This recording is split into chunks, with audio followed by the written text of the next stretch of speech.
So what I did, the design of it was, in the first 2 dances, I encouraged your sympathetic nervous system. Sympathetic nervous system, fight and flight. Let's use our energy. Let's get into some adrenaline and really act it out. And it's ecstatic to do that because we've got all this adrenaline, which we build up in our day, and it's part of our expression as human beings. But if we repress that, if we don't have a chance to live it out in our bodies, then it becomes body armoring. If that adrenaline energy never gets really expressed fully through the body, it becomes body armoring. It becomes sort of static in the body, and it becomes a permanent protection. But if you get the chance to just really express it, then something else, a new sensitivity, a new responsiveness becomes possible, which is the parasympathetic nervous system, the relaxation, the letting go, the opening up, the sensitizing that's happening. So those 2 flows are continuously happening in the body all the time. Both of them are needed. And part of the mechanism for bliss in Tantra, I would say, is about saying yes to both and finding the rhythm and the flow between those 2 aspects of the nervous system in your own body and your own organism. So in lovemaking, for instance, if I work with a woman who is very much in her masculine and she's in a corporate job and now she comes home and now her partner, who is an artist and waiting for her at home, wants to make love to her and wants her to be all gentle and feminine, and she just cannot go there. So what I suggest to her then is get into some play fight. Get each other on the floor, roll over each other, stretch each other out, get behind your partner, stretch him over your back, make some sounds, get into some expression of this raw energy, which is necessary. It's our base chakra energy. You know, we need that fire. But then, as the Vigyambhara of Tantra says, this beautiful text, it says, at the start of lovemaking, stay at the beginning. Because in so doing, if you just stay with the beginning of the fire, you avoid the embers at the end. It's not the same metaphor as what Des was using now. It's that if we get into lovemaking and we just go, as Stephen was saying, we go for the 11-minute sex. What we do is we kind of clash, our bodies go into sympathetic nervous system contraction, overload. And what we're basically doing is we're pushing to get to ejaculation. And then it's all finished. So that's not good.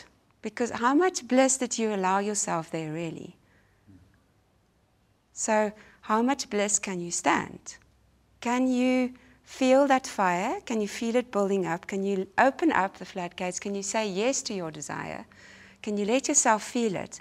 And then when that wave starts to rise, when that flame starts to build, instead of going, okay, now I'm just chucking all the wood on here because it's too much for me. I need to get the sensation over with. I can't stand it anymore.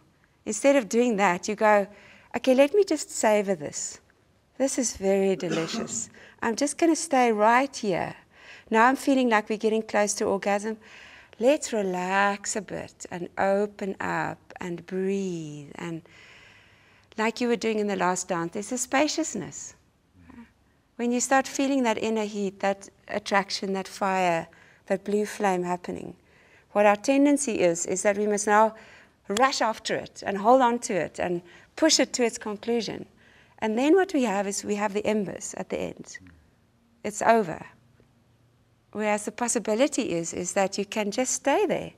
Okay, how much bliss can I stand? Can I let myself feel the simmering? Can I stay in this? Can I just let this blue flame ripple through my body until it feels like it's going to devour me and send me into ecstasy, which is way beyond what my physical body can cope with, and blast my heart into eternity. And then you see what happens. Because it is a flame that's going to burn the ego. It's going to burn your old perception of yourself. But guess what? You're still there. And in the willingness almost for that death that happens, you keep being reborn. You keep stepping into a more expanded experience of yourself. And it's that flow between the sympathetic and the parasympathetic nervous system. When we get into fear in lovemaking, fear that the sensation is too much, fear that we have to have our completion of our orgasm, and we unconsciously pursue the fear, so we get pushed by the fear, then we don't really have the opportunity to explore the depth of our bliss. So, it's kind of like being out in the forest on a cold winter day, and you're feeling cold, and you've got a stack of firewood, and you like make a fire and you throw it all on. right. It all burns up, and then you're left shivering cold after an hour. Exactly. Or you can take a few sticks, start a fire, get a pretty good blaze going, kind of let it go down a little, throw a few more sticks on, and enjoy a nice warm fire all night. Yes. Plus also then if you start sensitizing yourself and really enjoying the cold and enjoying the heat and feeling it all and embracing all the sensation and opening up to all of it, there's a different dynamic that happens in the body. So I want to tell you a story about an experience that I had with a client of mine.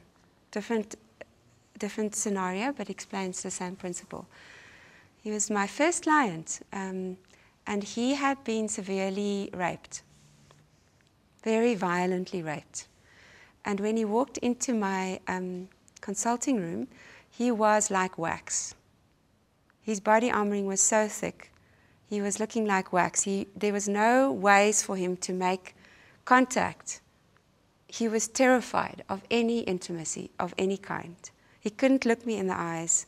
He was terrified of any approach. So what we did was, throughout the weekend, I just followed my intuition about what to do. And I would do something like, let him sit there, and basically I would step into the role of the perpetrator. And I would say to him, I'm going to approach you now. Close your eyes. I'm going out the door. I'm going to open the door, and I'm going to slowly start walking in. And when it's enough for you, you say stop. And we kept doing this in the beginning because his body armoring was so thick. He actually couldn't feel me. So I'd get on top of him and touch him.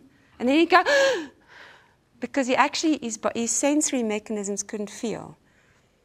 And then as he started to get the picture that what I'm doing, he started to sense more. And then I'd get to a point and he'd say stop. And then I'd say to him, okay, just let yourself feel what you're feeling. And he would start feeling the anxiety and just the different ripples of sensation and terror basically rippling through his nervous system. And I would just allow him to go through it.